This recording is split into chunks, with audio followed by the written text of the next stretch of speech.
بسم اللہ الرحمن الرحیم۔ حضرت امام غزالی رحمۃ اللہ علیہ نے فرمایا، جو شخص عذاب قبر سے آزاد رہنا چاہتا ہے وہ دنیا سے صرف اتنا تعلق رکھے جتنا بیت الخلاء سے رفع حاجت کے وقت رکھتا ہے۔ واعظ گوئی سے پرہیز کرو جب تک تم خود عمل کرنے والے نہ بن جاؤ۔ لوگوں سے ایسا معاملہ کرو جیسا ان سے اپنے حق میں پسند کرتے ہو۔ خالق سے ایسا معاملہ کرو جیسا کہ تم اپنے غلام سے اپنے لیے کرانا چاہتے ہو۔ مجلس میں تکیہ لگا کر بیٹھنا مکروہ ہے اور نشان تکبر ہے۔ نیک عورت امور دنیا سے نہیں بلکہ اسباب آخرت سے ہے۔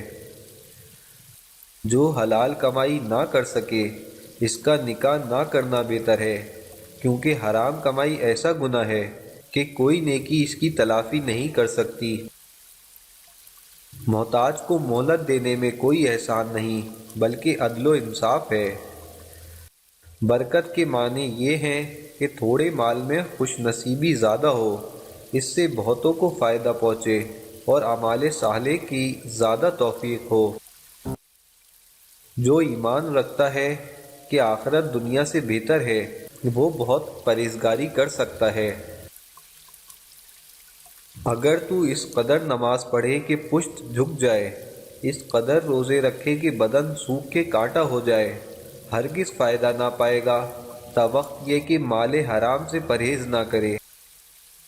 اگر ایک یہودی طبیب تجھے کہہ دے کہ فلاں غذا مضر ہے تو اسے فوراً چھوڑ دیتا ہے۔